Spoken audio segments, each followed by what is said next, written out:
거룩한 교회 성도 여러분, 이 영상을 보시는 하나님 나라의 귀한 자녀 여러분, 오늘은 2021년 7월 8일 목요일입니다.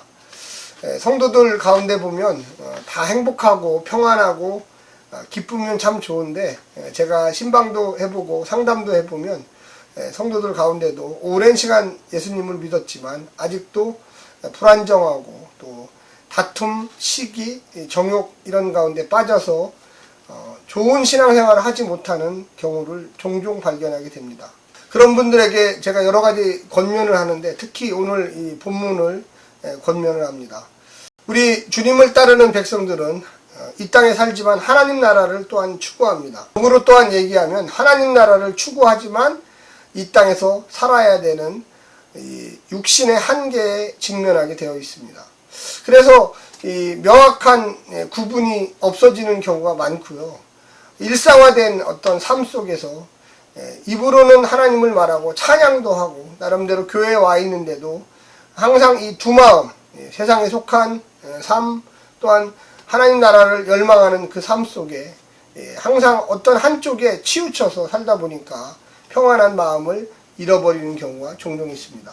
오늘 본문 야고보서 4장 1절부터 12절까지의 말씀을 듣고 이 문제에 대해서 한번 집중적으로 생각해 보면 좋겠습니다.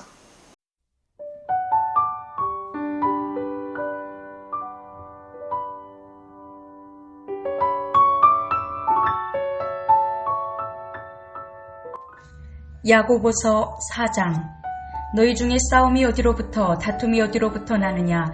너희 지체 중에서 싸우는 정욕으로부터 나는 것이 아니냐?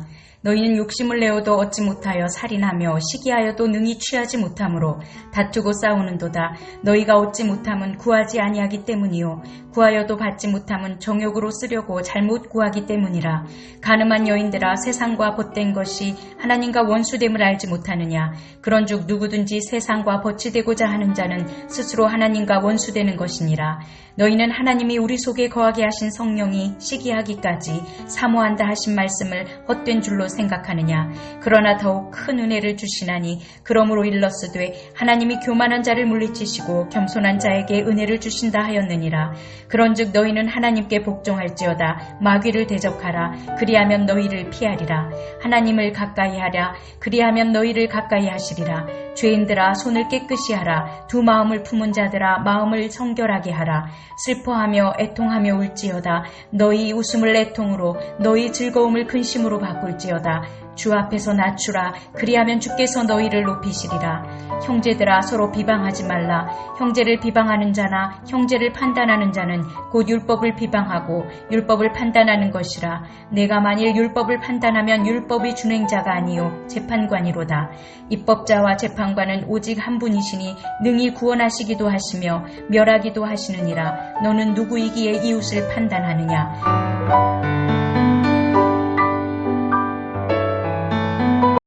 오늘 본문을 보면 우리 그리스도인들의 이중 정체성이 잘 드러나게 되어 있습니다.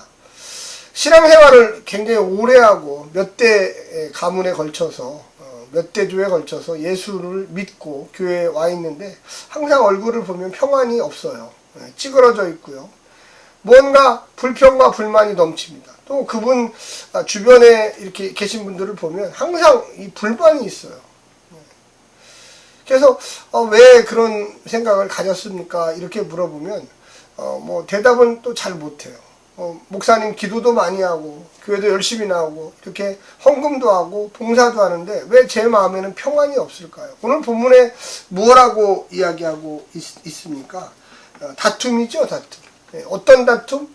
이 하나님 나라와 이 땅의 질서와 싸우게 되는 거죠. 그래서 1절에 보면 너희 중에 싸움이 어디로부터 다툼이 어디로부터 나느냐 이렇게 질문하는 거예요. 네가 지금 추구하고 있는 게 이 땅의 행복과 질서냐 아니면 하나님 나라의 행복과 질서냐. 아예 한쪽으로 가면 편해요. 아예 세상 쪽으로 가면 세상의 질서에 순종하고 세상의 방식, 폭력과 억압과 풍문과 거짓과 이런 거에 따라 사는 사람도 마음 편해요, 마음은. 근데 심판받죠, 하나님께. 우리 성도들의 마음이 불안하고 갈등이 생기시는 분은 오늘 1절에 나오는 것처럼 싸움이 어디로부터 나느냐, 다툼이 어디로부터 왔느냐, 이 두 가지의 마음이 싸우고 있는 거예요. 계속.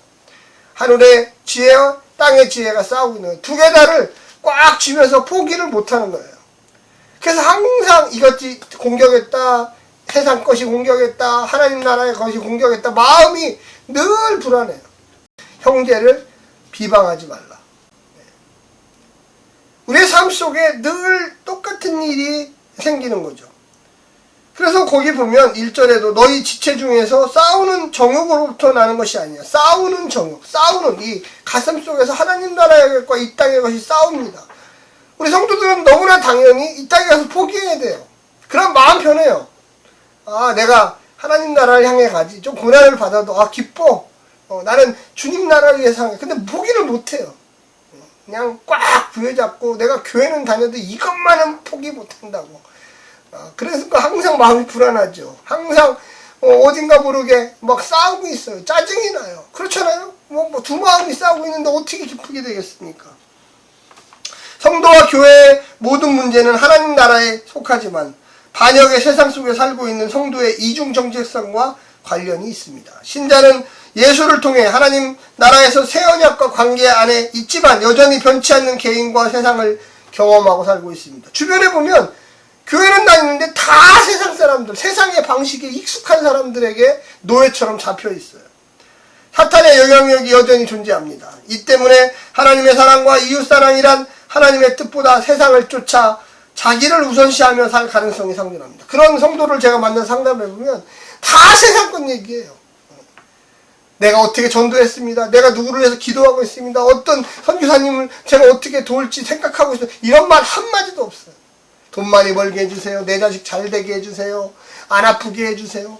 물론 이런 것이 필요해요. 필요 없다는 게 아니에요. 그런데 그래도 최소한 내가 집사가 되고 권사가 되고 장로가 되고 내가 교회 다닌 지 10년이 넘었는데 그거는 두 번째로 가야죠. 이제는 제가 말을 절제하겠습니다. 제가 칭찬하는 삶을 살겠습니다. 목사님, 제가 지난주에 금식 기도하면서 어떤 형제를, 어떤 우리 교회 나오는 성도를 위해서 기도하고 있습니다. 목사님도 같이 기도해 주세요. 이런 말들이 1번으로 나가야 돼요. 그러면 그 삶은 다툼이 없어져요. 갈등이 없어져요. 마음에 평안이 와요. 어떤 시험과 고난이 와도 담대히 승리할 수 있는 능력이 생기기 시작합니다. 4장 1절부터 10절까지는 세상과 보탐, 싸움과 분쟁의 원인, 뭡니까? 영과 육의 싸움이죠. 영은 하나님의 마음입니다. 거룩해야 합니다. 그래서 거룩함을 구하는 삶을 살아요. 그래서 시기와 질투를 버리고 의와 진리로 나아가죠. 화평으로 나아가죠. 하나님의 공평과 정의를 추구하는 삶입니다. 육은 세상을 향하는 마음이에요. 욕심은 구하지 아니해도 자동으로 생기기 시작합니다. 여러분, 욕심은요, 우리가 적극적으로 내쫓아야지, 난 아무것도 안 해서 가만히 있으면 돼. 그러면 벌써 욕심이 다 마음을 점령하고 있습니다. 그래서 쾌락을 추구해요. 세상과 가늠하는 그리스도인들은 양다리 전략. 교회도 좋고 세상도 좋고 교회에서도 인정받고 세상에서도 인정받고 큰일 납니다. 하나님을 의지하는 자 겸손한 자죠. 늘 주님께 먼저 물어보는 자죠. 세상을 의지하는 자 내가 알아서 해요. 물어보는 척하면서 하나님 제가 알아서 할게요. 마음과 육신 모두 하나님께 순복해야 합니다. 겉으로는 교회를 열심히 왔는데 마음 속에는 엉뚱한 하나님과 전혀 관계없는 마음을 품고 그걸 위해서 기도를 열심히 해요. 그러니 하나님이 어떻게 응답해 주겠어요? 억지로라도 따라서 해야 됩니다. 하나님, 나는 평화의 사람이 되겠습니다. 하나님, 나는 남을 돕는 사람이 되겠습니다. 하나님, 나는 선교에 참여하는 사람이 되겠습니다. 하나님, 저는 교회 부흥에 열정을 내는 사람이 되겠습니다. 하나님, 나는 전도하는 사람이 되겠습니다. 이렇게 말을 바꿔가야 돼요. 뒤에서 누구를 험담한다거나 누구를 비방하거나 모략하고 중상하고 목회자한테 대들고 그러면 도대체 어떻게 하나님이 축복을 주겠어요? 성도는 두 마음을 품지 말아야 합니다. 손을 깨끗이 하십시오. 구체적인 삶의 행동, 누구를 도와주는 손, 평화를 만드는 손, 의를 행하는 손. 만약에 그것이 안 되면 오늘 본문에 뭐라고 했습니까? 울으라고 그랬어요. 가슴을 치면서 주님, 왜 이렇게 저는 욕심이 많나요? 왜 이렇게 저는 이중적인 나쁜 악한 행동을 하나요? 입으로는 사랑을 말하면서 겉으로는 뒤에서 누구를 험담하고 있습니다. 그래서 의지적으로 낮아지는 행동을 해요. 낮춰지는 행동을 해야 돼요. 낮춰지는 행동을 어떻게 합니까? 더 섬겨야 돼요. 제가 점심 사드릴게요. 목사님, 제가 헌금할게요. 좀 어느 나라에 좀 보내주세요. 교회 뭐 필요한 물건이 없으세요? 제가 사드리겠습니다. 선물을 사겠습니다. 이렇게 나가야 돼. 그게 바로 성도의 모습이에요. 억지로 자기를 낮추는 거예요. 하고 싶지 않지만 일부러 내가 선한 일을 하는 거예요. 범죄했으면 주님 용서해 주십시오. 제가 잘못했습니다.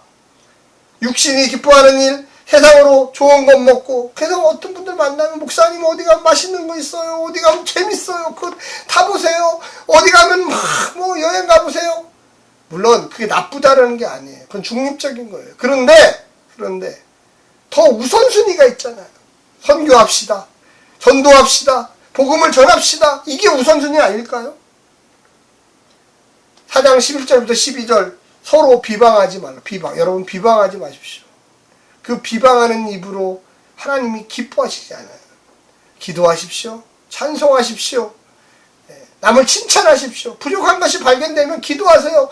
조 목사가 이런 게 부족하다. 그러면 내가 목사님을 위해서 기도해야지. 어떤 권사님이 이게 부족하다. 난 그럼 그 권사님을 위해서 내가 하나님께 기도해야지. 더 축복을 달라고 그래야지. 저는 사실은 더 축복을 달라고 기도해요. 그분이 부족하다. 하나님 그 영혼을 붙드시고 그 가정을 붙드시고 새벽마다 제가 기도합니다. 헐뜯지 마십시오. 너는 예수 그리스도의 십자가로 구원받았다. 우리가 헐뜯을 처지가 아니에요. 하나님의 은혜로 우리는 살고 있잖아요. 우리는 예수님의 심령으로 우리의 이웃을 불쌍히 여기는 마음으로 보아야 합니다. 남을 비판하고 심판하면 우리는 교만에 빠집니다. 나의 상대적 의로움은 나를 의인으로 만들지 않습니다. 나는 저 사람보다 나 똘똘해. 나 저 사람보다 착한 일 많이 해. 나 헌금 많이 해. 아니요. 우리는 절대적 죄인이었다는 걸 알아야 돼요. 우리는 예수님의 은혜로 여기에 있는 거예요. 저도 마찬가지. 제가 뭐 잘나서 목사가 됐겠습니까? 하나님의 은혜로 됐죠.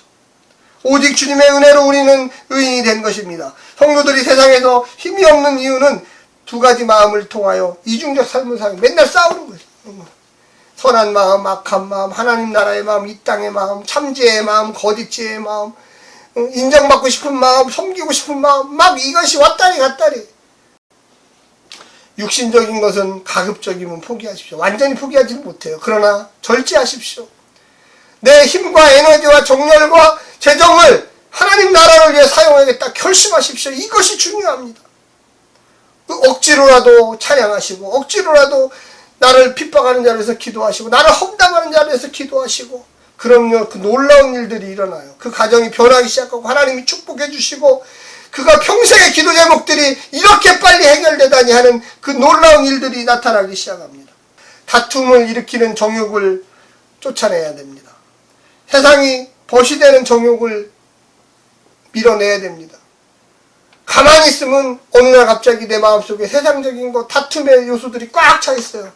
날마다 밀어내야 돼요. 육신의 마음속에서 쫓아내야 돼요. 나는 평화의 사람이다. 나는 남을 위해서 기도하겠다. 나를 핍박하는 자를 위해서 기도하겠다. 거짓말하지 않겠다. 나는 뒤에서 험담하지 않겠다.